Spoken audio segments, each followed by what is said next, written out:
السلام عليكم ورحمة الله وبركاته. حبايبي الحلوين، عاملين ايه؟ يا رب تكونوا بخير. هنعمل مع بعض حته اكله النهارده، اتحداكم لو انتوا قلتوا ما بتحبوهاش، كبير وصغير بيحبها. هنعملها مع بعض بطريقه سهله وسريعه، وهقول لكم ازاي انا وفرتها باقل تكلفه. هي الاكله بتاعتنا النهارده مكلفه شويه، بس انا عملتها باقل تكلفه، وهشرح لكم ازاي عملتها في الفيديو. خلينا مع بعض.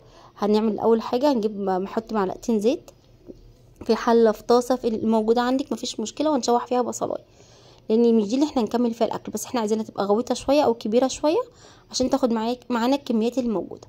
شوحنا البصلايه كده زي ما احنا شايفين، يدبك لونها دبل كده معايا. كان عندي كام قرن فلفل كده حار على رومي. حابه تعملي تزودي الحار، دي حاجه ترجع لك، ما تحطيش حار خالص برضو، دي حاجه ليك انت. خلاص هشوحهم برضو مع بعض، وهنبدا نعمل هنا ايه. انا النهارده هعمل معاكم السي فود، هنعمل طاجن سي فود بس حلو قوي. خلاص انا جمعت السي فود ده ازاي انا هقول لكم في الفيديو. انا هنا كان معايا جمبري عاملاه بقشره، طبعا غسلته كويس وشلت منه الرجول والشناب بتاعته، وشلت كمان منه الكيس الرملي وشطفته كويس تحت الميه.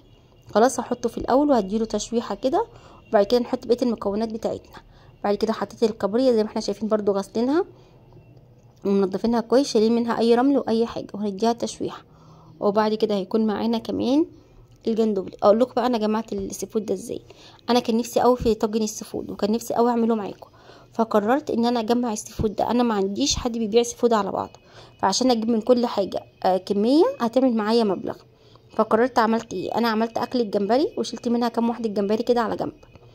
وبعدها باسبوع كده ولا 10 ايام عملت اكله كابوريا وشلت منها كام واحده على جنب.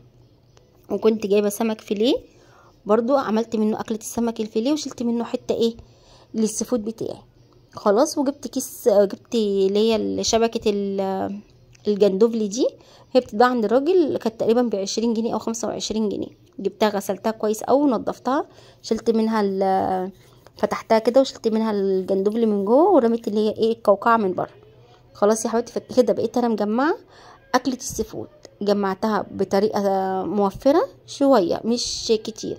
انت طبعا حابه تجيبي كل حاجه مره وانتي نازله السوق، مره ربع كيلو جمبري، مره نص كيلو كابوريا، مش عارف ايه، وتجمعيهم، مش هجير اي حاجه. انا حطيتهم في الفريزر، ولما اتجمعت عندي الاكله قررت ان انا اعملها. خلاص انا هنا شوحتهم كده، اديتهم تشويحه، وبعد كده احط عليهم السمك وهديهم تقليبه، ونكمل بقيه الوصفه بتاعتنا.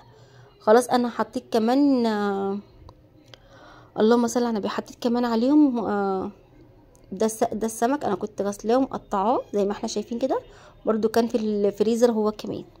خلاص بجد كانت الاكله تحفه جدا. انا عندي في البيت مالهمش في الاسماك قوي، بس عجبهم جدا طاجن السفود، نسفوه مش قادره اقول لكم قد ايه، بالف هنا وشفا عليهم.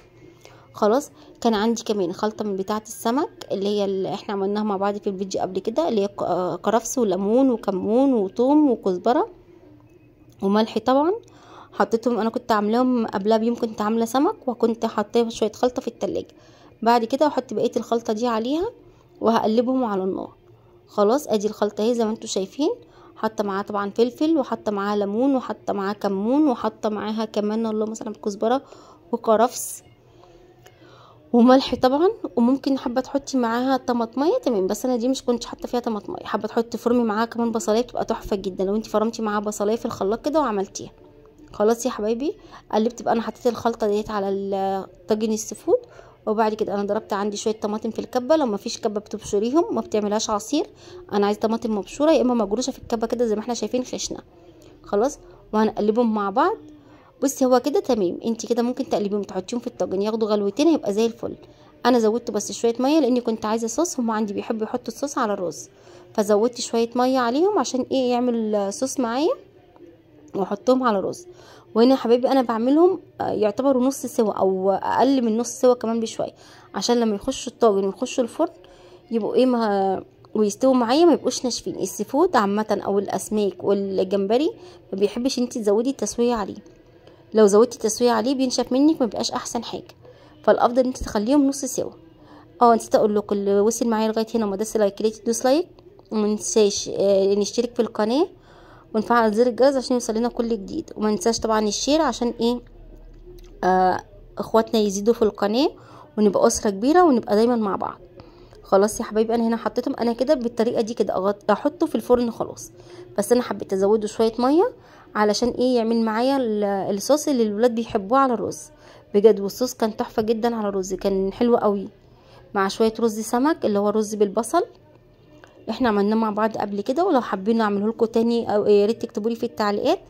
انا بس ما بحبش اكرر الفيديوهات كتير عشان بنبقى لسه عاملينها عن قريب، انما اللي حابب بيعرف رز وصفه رز تعمل ازاي اكتبوا لي في التعليقات، وانا برضو هحاول ان انا ادخل على القناه واشوف الفيديو اللي كان فيه السمك بالرز وانزله لكم. انا هنا ما حطيتش السمك فلفل حار عشان معده الولاد وكده، فقلت احط اقطع بس قرن النصين واحطه كده فوق الوش يدي بس ريحه. انا لو عليا بحبه حار جدا. ودي رشه كرفس كده تانية من فوق الوش. يبقى انا حطيت هنا كرفس في الخلطه، وحطيت كمان رشه كده من فوق الوش. عندك شبت تمام، ممكن تحطي رشه شبت برضه يبقى حلو جدا. السي فود بيحب الشبت وبيحب الكرفس او بيبقوا حلوين جدا معاه. خلاص يا حبايبي انا هنا ادخلها الفرن، ودي كده كنت طلعتها من الفرن وزي ما انتم شايفين كده، وبالف هنا وشفا عليكم ان شاء الله تجربوها وتعجبكم. واسيبكم على خير، والسلام عليكم ورحمه الله وبركاته.